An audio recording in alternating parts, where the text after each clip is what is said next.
Welcome back to the Deep Dive, where we take complex, cutting-edge science and distill it into the knowledge you need right now. For decades, when we talked about brain health, it was almost always about the software. Right. The neurons, the networks, the firing patterns. But there's been a radical shift in neuroscience. We're finally looking at the hardware, the stuff that was once, well, ignored. The brain's plumbing system and its security detail. It's a foundational change. It really does rewrite the textbook.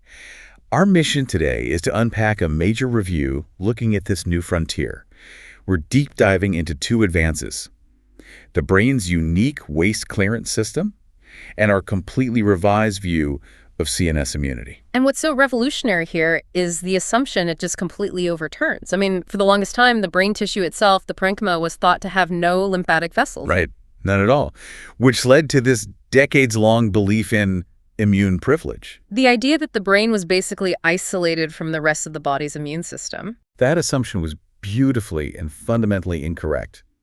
The discoveries of the glymphatic system, that's the plumbing inside the brain tissue. And the meningeal lymphatics. Exactly, the drainage system at the brain surface. These have just completely overturned that old concept. The brain is dynamic, it flushes itself, it's constantly talking to the immune system. Okay, let's unpack this blueprint then, starting with the mechanics of this wash cycle. The source material says brain clearance is really a three-step process. So if we imagine the brain as a house, walk us through it. It's a perfect analogy. Yeah. So stage one, CSF influx, water input, cerebrospinal fluid, or CSF, moves into the brain tissue, but it does so along these very specific channels. The ones surrounding the arteries, right? The Yeah. periarterial spaces. Exactly. They act like the pipes bringing the clean fluid in. It's flowing around the blood vessels, not mixing with the blood itself. Okay, so the fluid is in, step two. Step two is transport.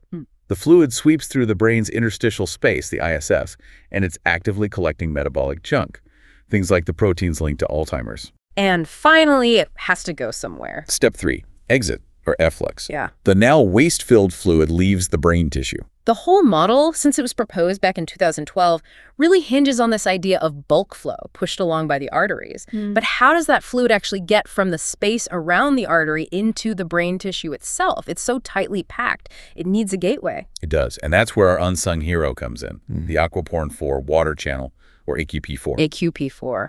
This channel is absolutely critical. Think of it as the brain's high-speed turnstile. You find it packed really densely on the little feet of astrocyte cells. The astrocytic vascular end feet? Yes, the ones that are literally gripping the blood vessels. AQP4's job is to just rapidly shuttle that CSF from the outside in. That sounds like a huge potential choke point. I mean, if that turnstile gets jammed, the whole system would just stall out. Does this link actually show up in human disease? Oh, it connected directly to neurodegenerative risk. It's why this is all so urgent. Genomic studies in humans have found specific genetic variations, SNPs, that are linked to having less AQP4 on the cell surface. And what happens to people with those variations? They show a higher chance of sleep disturbances and, crucially, an elevated risk of Alzheimer's disease. If that entry mechanism is compromised, the brain just can't cleanse itself. So CSF enters via AQP4 turnstiles along the arteries, moves through the tissue, collects the waste. Now, how does that trash get out of the skull entirely? Well, the fluid is first cleared along spaces around the veins, the peripheral compartments out to the surface. But the final critical step, the actual exit, is handled by the meningeal lymphatic vessels. So the glymphatic system in the brain tissue dumps its trash, and the meningeal lymphatic system is the garbage truck that hauls it away. That's the functional connection. These vessels are in the dura mater, the tough outer layer of the brain, and they drain all that CSF and the waste it's carrying down to the cervical lymph nodes in the neck. And we know they're connected because if you block one, the other one fails. In aging mice, if you disrupt those meningeal lymphatics, the whole glymphatic system slows down. But even better, if you enhance that drainage in older subjects, the whole system works better. Failure at the exit gate backs everything up. Okay, quick recap of the brain's new plumbing system. First, the old idea of immune privilege is out. Clearance is 3 steps: inflow, transport, and exit using periarterial spaces. Second, the key facilitator is the AQP4 water channel on those astrocyte end feet. And we know genetic flaws in it are linked to neurodegeneration. And finally, the glymphatic system and the meningeal lymphatics are one big interconnected system. They work together to drain waste out of the head and down to the lymph nodes. That's the anatomy. But now we have to talk physics. What's actually powering this? It's not passive. It takes real force to push fluid through dense tissue. Exactly. What forces are driving this bulk flow? There are three main pulsatile drivers. First, the obvious one, cardiac contractions. Your heartbeat. It creates this high-frequency, low-amplitude vibration in the artery walls that helps shake the fluid along. The constant thump. Okay, what's number 2? Respiration. This one's more subtle. When you breathe in, the negative pressure in your chest helps pull venous blood and CSF out of the cranial cavity. It creates these big, slow pressure gradients. And the third? You said this one was key for sleep. Vasomotion. These are slow, rhythmic oscillations in the tone of the blood vessels themselves. The vessels are pulsing on their own. Slowly, yeah. About 0.02 to 0.1 hertz. But the key is that these are large amplitude fluctuations. We're talking up to a 10% change in vessel diameter. Yeah. And it's often linked to norepinephrine release during NREM sleep. Vasomotion is like the system's slow, powerful pump stroke. And this all has to obey that fundamental rule of physics in the head, the Monroe-Kelly doctrine. The rigid box problem, exactly. For anyone listening, the doctrine just states that inside the rigid skull, the total volume of brain, blood, and CSF has to stay constant. And that has huge implications for clearance. Let's say your neurons fire up and demand more blood. That's called functional hyperemia. That extra blood volume has to be balanced by pushing an equal volume of CSF out. So every time a part of your brain works harder, it's literally squeezing the CSF, pumping it, and mixing it around. Exactly. This perivascular pumping enhances clearance. Which brings us to the biggest debate in the field. Once the fluid is in the tissue, how does it move? Yeah. Is it just passively filtering through, or is it being actively pushed? The famous diffusion versus convective flow debate. Look, diffusion is always happening. It's passive, it follows concentration gradients, it works fine for small things over short distances. But for big, sticky protein clumps like in Alzheimer's, diffusion would be incredibly slow. So what's the argument for active bulk flow? The evidence is pretty strong. I mean, we have multiple studies with imaging that literally visualize this large-scale flow in the perivascular spaces. Plus, the computer models show that you need bulk flow to explain how fast tracers get deep into the brain. Pure diffusion just doesn't work with the data. So which is it? Is it one or the other? The current thinking is that it's both. It's a dynamic interplay. You have bulk flow doing the long distance, heavy lifting, and then diffusion handles the very short distance movement between cells. That interaction creates something called dispersion, a really efficient mixing that's way more powerful than diffusion alone. But for this to work, for there to be a net flow in one direction, you need a one-way valve. Something has to stop the fluid from sloshing back and forth. And that leads to this fascinating, though still unproven idea, the astrocytic valve hypothesis. The idea that the astrocytes themselves are the valves. The hypothesis is that their little end feet, the ones with all the AQP4 channels, can act like physical valves. When the artery expands, pressure goes up and they let fluid in. But when the tissue pressure is higher, they tile together and physically block the fluid from flowing backward.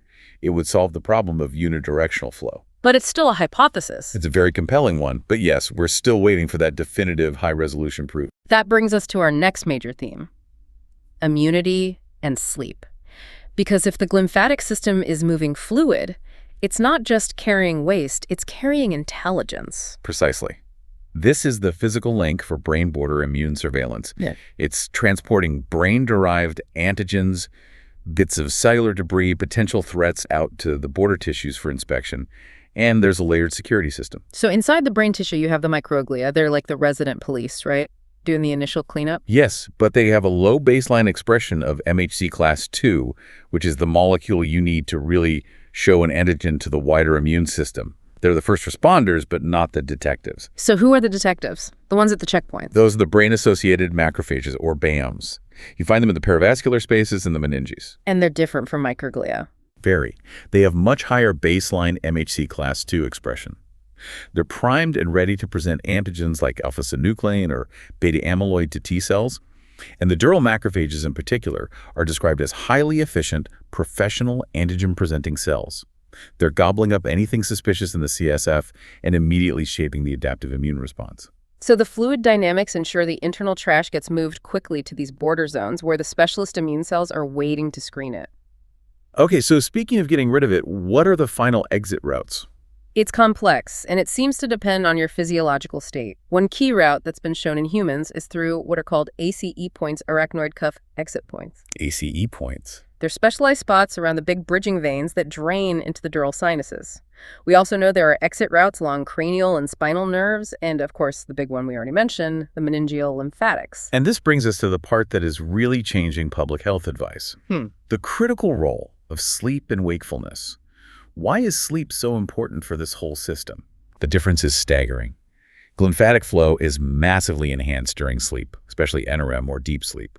To put a number on it, the clearance of that toxic beta amyloid protein happened twice as fast in sleeping mice compared to when they were awake. Wait, twice as fast? That's not a small improvement. That's the difference between routine maintenance and an active power wash. What is the physical mechanism that lets the brain do that? It's a physical expansion of the space between the cells, the brain's extracellular space, or ECS. When you're awake, the ECS makes up about 14% of the brain's volume. Okay. But during natural sleep, or under certain types of anesthesia, it expands to about 24%. It gets bigger. A lot bigger. And that expansion dramatically reduces the resistance to fluid flow. It's like going from a narrow clogged pipe to a wide open channel. So sleep literally makes the gaps between our brain cells wider, allowing that flow to just sweep through. And this is triggered by a neurochemical switch. Yes, the noradrenergic link. It's all about norepinephrine, or NE. During deep NREM sleep, your NME levels drop. And this helps trigger that slow vasomotion we talked about earlier. Those slow vessel pulsations are directly driven by these NE oscillations. Which means if you have too much norepinephrine, You suppress the flow. Yeah. This happens after a traumatic brain injury, for example, or under extreme stress. The high NE levels disrupt the contractions of the lymphatic vessels. this implies that not all sleep is created equal. I mean, chemically induced sleep isn't the same as natural cleansing sleep. That's absolutely right. We know sleep deprivation slows CSF tracer clearance in humans, and it might explain why some sleep aids, like zolpidem, don't seem to promote this cleansing. They might make you unconscious, but they don't replicate the natural oscillatory noradrenergic dynamics you need to drive the system. You need the right kind of sleep.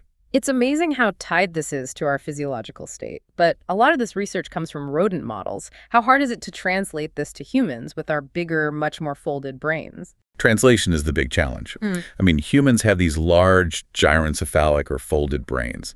Some people think the folds might actually enhance transport, but we don't know. Our vascular architecture is also completely different. The ratio of arterioles to venules is about 5:1 in us versus 1:2 in rodents. That changes everything. And you mentioned anesthesia as a confounder. If someone is having a long surgery, does the type of anesthetic matter? Oh, it's a huge issue for the research. The choice of anesthetic profoundly changes the flow. Some injectable agents, like ketamine or dexmedetomidine, actually accelerate it. They seem to mimic that deep NREM state. And others? Volatile agents, the ones you inhale like isoflurane, tend to suppress flow. They're vasodilators, so they dampen the vessel pulsations that drive the system. If you want to study the natural rhythm, you have to be so careful. So how do we get around that? How do we see this happening in living humans? What's the gold standard? The most direct method we have is intrathecal GBCA MRI. It involves injecting a gadolinium-based contrast agent, a tracer, into the spinal fluid, usually with a lumbar puncture. It's invasive, but what has it shown us in people? It's confirmed all the key features. We see the tracer flowing in along the periarterial spaces, we see evidence of bulk flow, and we see it eventually exiting to the cervical lymph nodes and the dura. Clinically, it's been a game changer for spotting impaired function in conditions like normal pressure hydrocephalus or after a subarachnoid hemorrhage. But because it's invasive, researchers are obviously hunting for non-invasive methods. You hear a lot about a technique called DTIALPS. Is that a good proxy? We have to be really, really careful here. A crucial warning. DTIALPS is popular because it just uses standard MRI data, but it is an indirect and potentially very imprecise proxy for what we actually care about. Why imprecise? It's measuring water movement along those spaces, isn't it? It's measuring water diffusivity, the solvent's mobility, but that's not the same as solute clearance. Think of it this way. We want to know how much trash is being taken out to the curb.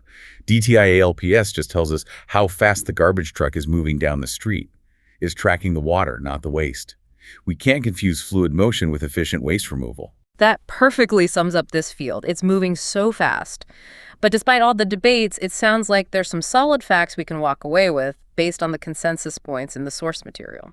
Yes, there are 4 core facts the field really agrees on. 1. Inflow is mainly periarterial, and the final collection is by the meningeal and cervical lymphatics. 2. The AQP4 water channel is a critical facilitator. We have genetic links to disease risk. 3. The glymphatic and lymphatic systems are functionally interconnected. And finally, 4. The true gold standard of clearance is solutes exiting the brain, not just moving around inside it. So the map's getting clearer, but the control panel is still a bit of a mystery.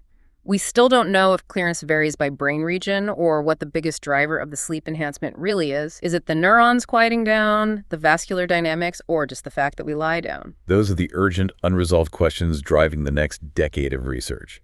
And we still need to figure out how all those immune cells, the microglia, the BAMs, the dural macrophages, coordinate their surveillance across those different border zones. Which leaves us with this final provocative thought for you. If poor sleep quality directly impairs your brain's cleansing mechanisms, literally cutting its efficiency in half, potentially leaving behind the very toxins that lead to neurodegenerative disorders, and if even anesthesia can profoundly alter them, what are the daily choices you are making that are inadvertently promoting or inhibiting your brain's ability to wash itself clean? The long-term health of your neural networks might depend a whole lot more on the health of your plumbing than you ever realized. Thank you for taking this deep dive with us. We'll see you next time.